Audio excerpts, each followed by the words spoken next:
शिखा जी, श्री हरिवंश महाराज जी। महाराज जी, जब हमें पता है कि हर बात का हल सिर्फ नाम जप है, फिर ये मन इधर उधर क्यों जाता है? हाँ, यही तो समस्या है। बचपन से लगे तो इसी समस्या का समाधान करने में। अब भी वही चाह है कि मैं निरंतर नाम जप पाऊं। कोशिश अब भी वही चल रही है। बचपन से लेकर 13 वर्ष की अवस्था से लेके आज 55-56 वर्ष की आयु जो हो रही है, तो हमारा प्रयास यही रहा है कि मैं निरंतर नाम जप कर रहा हूँ। अब भी प्रयासरत है। महाराज जी, काफी सन्ने तो ऐसे आते हैं कि उनका 24 घंटे कह रहे हैं, हमारा 24 घंटे चलता है। अब भाई प्रणाम है ऐसे सिद्ध का तो 24 घंटे मतलब अब कैसे तुम्हें बताया, पूरा जीवन हो गया और फिर भी एक अतृप्ति है। रोज का रोज घाटा नजर आता है, मुनाफा नजर नहीं आता है। रोज का रोज घाटा, तब रोना आता है कि यार क्या कर सकते हैं हम क्या कर सकते हैं। तब भगवान से रोना आता है कि आप हमें भजन दे दो। भजन ऐसा है कि जितना करोगे उसकी भूख बढ़ती जाएगी, जितना करोगे उतना कम नजर आएगा। भजन 24 घंटा होने पर भी 1 सेकंड के लिए विस्मरण हो जाए तो असहनीय हो जाएगा कि यार मतलब कहाँ हमारा भजन है, हमसे चूक हो गई, 1 सेकंड छूट गया। महाराज जी, आप तो पूरा दिन करते हैं और फिर भी छुपा रहे हैं, और हम मतलब नहीं अरे वो अभी सही भजन नहीं हो रहा। जब भजन सही होगा तो यही बात आ जाएगी आपके अंदर की, जिसे भजन कहते हो, जब होने लगेगा ना तो हाय हाय मच जाएगा, हृदय में आनंद की बाढ़ आ जाएगी। महाराज जी, तो वही धन जैसी बात होगी, जिसके पास बहुत होता है वो छुपाता है, और जिसका नहीं है वो नोट भी दिखाते हुए चल। भजन का प्रभाव यही है, अहंकार का नाश करना। तो अनुभव में ही नहीं आया पता, अहंकार में अनुभव आता है कि आज हमने 21 माला किया, आज 11 माला किया, आज 51 माला किया। जब अहंकार ही नहीं है और दिन भर भजन हो रहा है तो एक अतृप्ति रहती भजन में। भजन में संतोष नहीं होता, असंतोष रहता है कि यार मतलब वो मतलब घाटे नजर आता है, मुनाफा नजर नहीं आता। इसमें ये नहीं आता है आहा आज बहुत बढ़िया भजन हो गया, ऐसा नहीं होता। वो जितना भजन करो व्याकुलता बढ़ती जाती है, भजन की और भजन और भजन और भजन। जैसे लोभी आदमी को जितना धन मिलता जाए ना उतने संतुष्ट नहीं होता, वो और मिल जाए और मिल जाए, ऐसे ही भजन में होता है।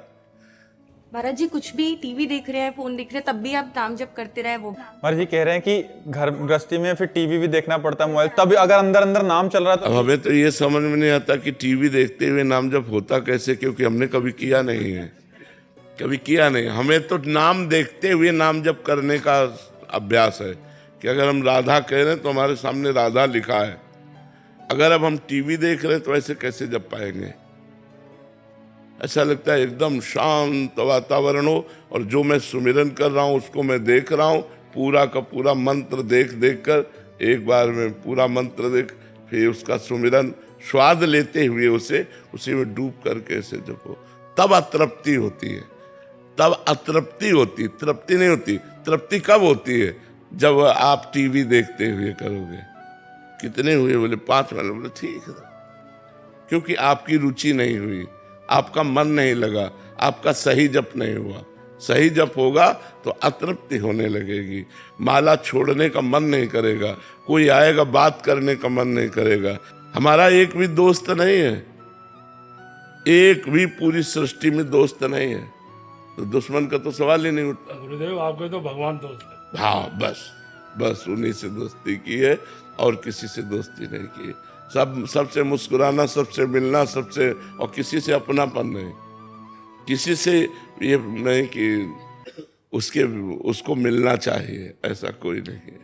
उसको मिलना चाहिए, बस वो है। और उससे ये प्रश्न नहीं कि आप मिलो, आपकी मौज, आपकी मौज। आप हमारे अधीन थोड़ी हो, आपका मन हो तो मिलो, आपका मन हो तो ना मिलो, लेकिन आपके लिए मैं तड़पूं, आपके लिए मैं रोऊं, आपके लिए ही जीऊं, इतना तो कर दीजिए। आप मिलो ना मिलो, पर आपके लिए मेरा जीवन हो, आपके लिए मैं तड़पूं, रोऊं, आपके लिए व्याकुल हूं, ऐसी कृपा कर दीजिए। तो भगवान से यही प्रार्थना रहती कि मैं ये दावा पेश नहीं कर सकता कि आप मेरे सामने प्रकट हो, मैं इस काबिल हूं, लेकिन इतना तो दे दीजिए कि मैं आपके लिए रोऊं, आपके लिए तड़पूं, आपके लिए व्याकुल हूं, आपको पुकारूं, आपके बिना जिया न जाए, इतना तो आप दे दीजिए। भगवान से अपने लोग ऐसी प्रार्थना करते हैं कि हमारी तो सामर्थ्य नहीं कि मैं कह सकूं कि आप मेरे सामने आइए, मैं इतना योग्य हूं कि नहीं हो तो आप जानते हैं, जब मन आवे तब आ जाना। लेकिन आपका नाम जब चलता रहे, आपकी लीला कथा में रुचि हो, आपके भक्तों का संग हो, आपके लिए तड़पन हो, आप ऐसी तो कृपा करते रहिए। आरण्या पराशर जी। राधे राधे महाराज जी। महाराज जी, हमको ये कैसे पता लगेगा कि हमारे कर्म अहंकार प्रेरित हैं या ईश्वर के अनुसार हो रहे हैं? जब कर्म के प्रारंभ में संकल्प ना बने, अचानक प्रेरणा हुई और हम कर्म कर रहे हैं, तो भगवत प्रेरित है। और जिसमें हम बैठ करके संकल्प बनाते हैं, ऐसा किया जाए, ऐसा किया जाए, वो अहंकार से प्रेरित है। मैं ऐसा कर सकता हूँ, मैं ऐसा करूँगा, मैंने ऐसा किया, ये अहंकार से प्रेरित है।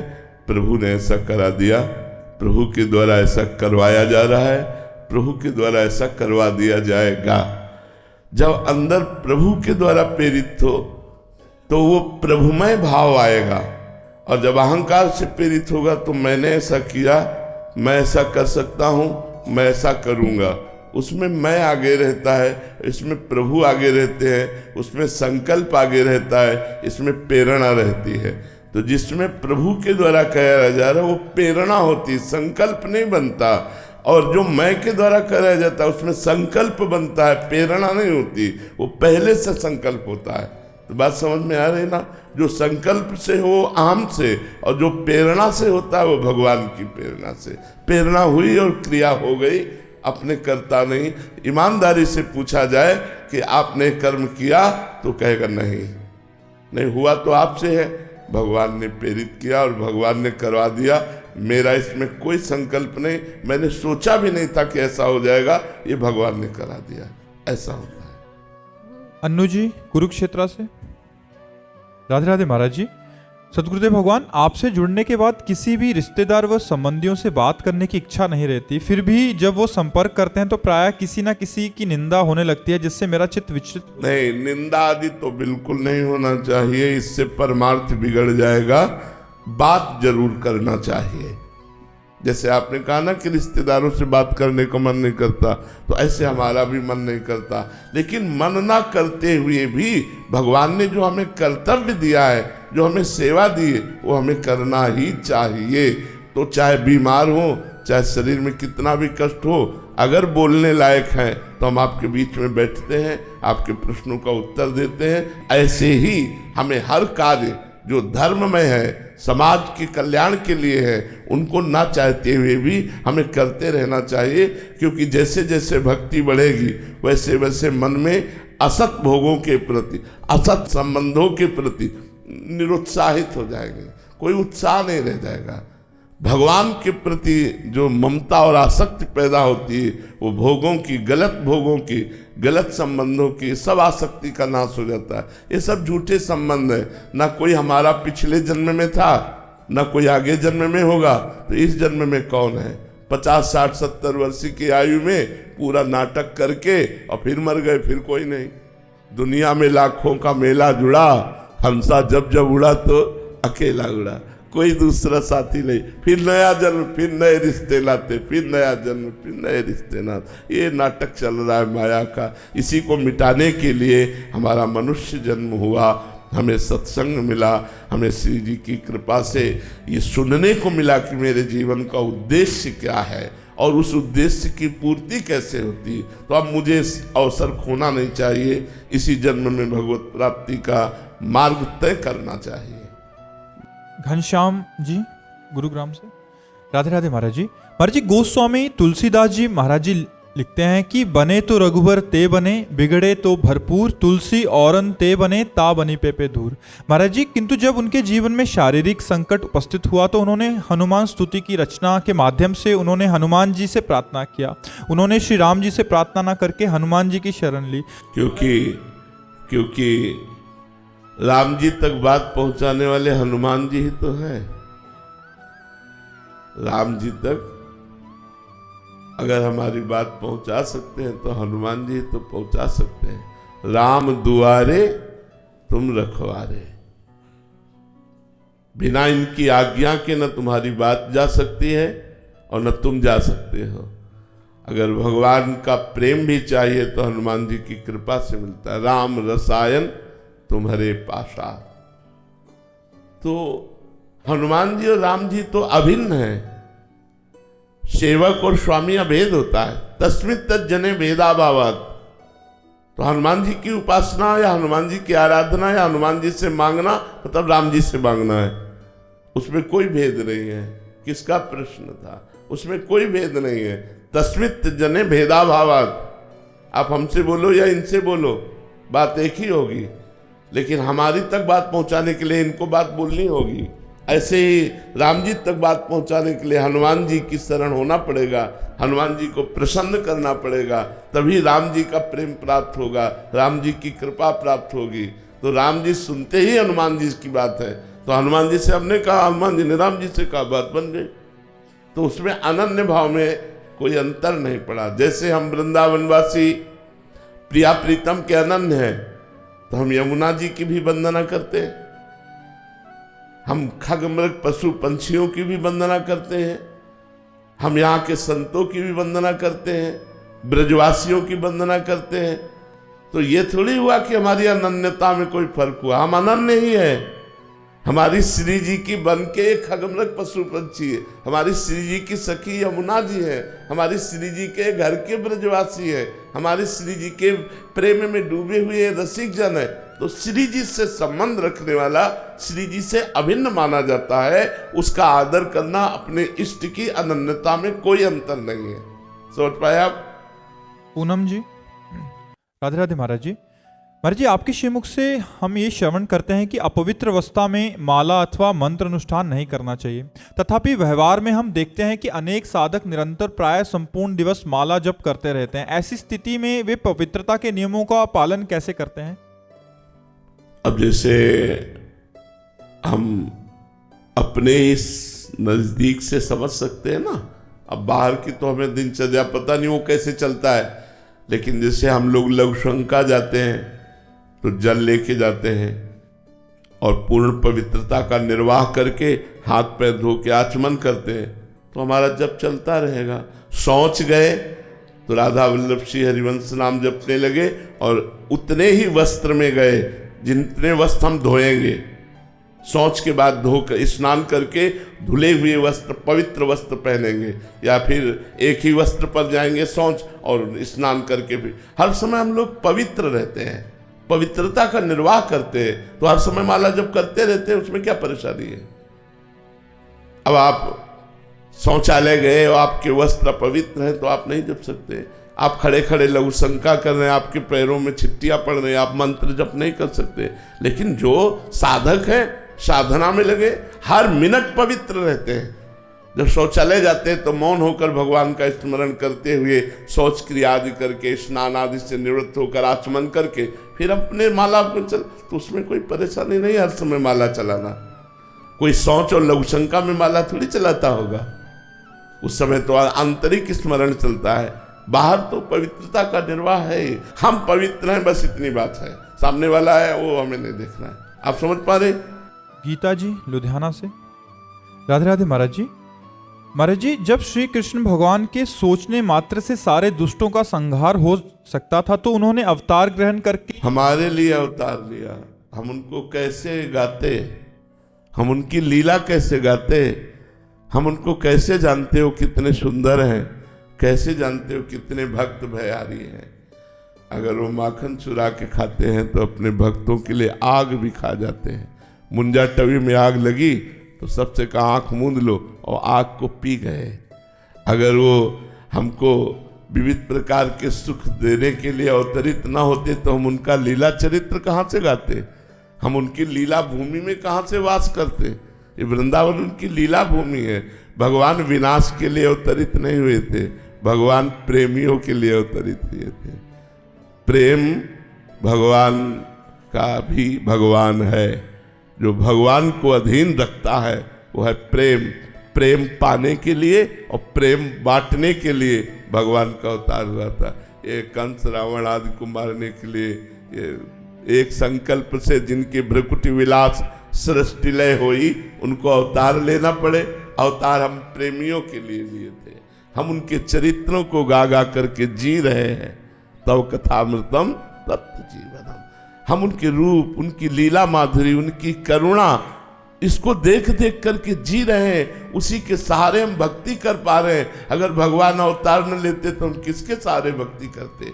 हम कैसे जानते भगवान हमारे कितने करुणा में हैं? हम कैसे जानते भगवान कौन कौन सी लीला करते हैं? उस अव्यक्त परमात्मा को तो हम नहीं जान सकते थे। जब वो व्यक्त राम रूप में आया, कृष्ण रूप में आया, तो हम उसकी अवतार लीलाओं को गा गा कर भक्त बन रहे हैं, प्रेम को प्राप्त हो रहे हैं, भगवान की लीला में प्रवेश पा रहे हैं। भगवान अपने भक्तों के लिए अवतरित हुए। दुष्टों का विनाश करना तो एक बिल्कुल साधारण सी बात है। जिनके एक संकल्प मात्र से सृष्टि का सृजन, पालन और संहार होता है, उनके लिए रावण कंस आदि को मारने के लिए अवतार लेना, ये तो एक विनोद की बात है। भगवान अपने प्रेमियों के लिए अवतरित हुए, ना कि दुष्टों का विनाश करने के लिए। भोजेश्वर जी ऑस्ट्रेलिया से, राधे राधे महाराज जी। महाराज जी, आप कहते हैं कि वृंदावन में आना श्री राधा रानी की कृपा से ही होता है, पर कभी कभी ऐसा प्रतिकूलता का अनुभव होता है, ऐसी कठिन अनुभव या अपमान का सामना करना पड़ता है कि जो कभी पूरे जीवन में, तो ये महाराज जी ये अनुभवों को, ये कृपा है, ये भी कृपा है। जैसे आपका एक्सीडेंट होकर के कई जगह से शरीर टूटना था, और आप वृंदावन आए, यहाँ आपको धक्का लगा, मुंह भरा गिर गए, अंगुली टूट गई। एक अंगुली टूटने से आपका पूरे शरीर का एक्सीडेंट बच गया। अब वो पार्ट तो आपको पता नहीं कि मैं बचा क्या।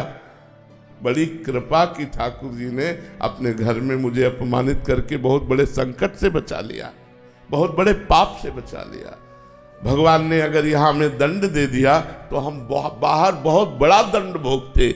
भगवान की बड़ी कृपा हुई, जो वृंदावन में चोट लग गई, वृंदावन में गाली मिल गई, वृंदावन में कोई धक्का लगा दिया, वृंदावन में कोई अपमान मिल, ये तो बड़ी कृपा है भैया। इसको निगेटिव विचार में क्यों देखते हैं? पॉजिटिव विचार में देखिए, ये तो बड़ी कृपा है। यदि धर्म करते हुए दुख मिले तो बड़ी कृपा, कोई बहुत बड़ा अपराध का नाश भगवान कर रहे हैं, ऐसा सोचना चाहिए।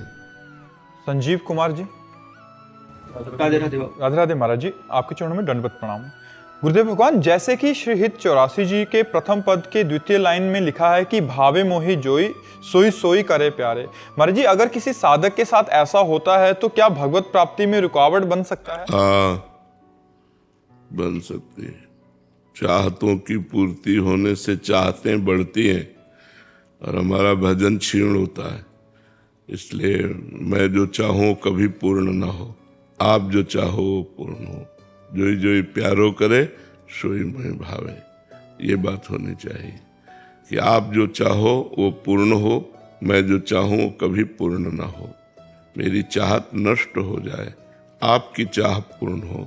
आप सर्वज्ञ हैं, सर्वशक्तिमान हैं, मेरी चाहतों को कभी पूर्ण न करें, मेरी चाहतों को नष्ट कर दें। हाँ, भजन की चाहत, आपसे मिलने की चाहत, धामवास की चाहत, सत्संग की चाहत, ये हमारे अंदर बनी रहे और इसकी पूर्णता होती रहे। लेकिन भोगों की चाहत हमारी कभी पूर्ण न हो। कभी कभी थोड़ा भजन होता है, थोड़ा, और हमारे मन में आया ये हो जाए, हो गया, ये हो जाए, हो जाए, यार लगता है यार भजन का बड़ा चमत्कार। ये भजन का चमत्कार नहीं है, ये भजन क्षीण हो रहा है। भजन का चमत्कार है सब कष्ट सहते हुए, कोई चाह नहीं, और निरंतर भजन चले, तब भगवत प्राप्ति का योग बनता है। इसलिए मनुष्य जीवन का परम लाभ है भगवान का मिलन हो जाना, भगवान की प्राप्ति हो जाना, और वो होती है अखंड भजन से, और वो होती है सकल कामना हीन जे राम भगति रस लीन। सारी चाहतें हमारी नष्ट हो जाए, कोई चाहत नहीं हो। जाहि न चाही कबों कछु तुम सन सहज सने, बसो निरंतर तासुर सो राउर निज के। जिसको कभी कुछ नहीं चाहिए उसके हृदय में भगवान प्रकाशित हो जाते हैं। तो हमें प्रार्थना करनी चाहिए कि हमारी चाहतें पूर्ण न हो, वही पूर्ण हो जो आप चाहते हैं।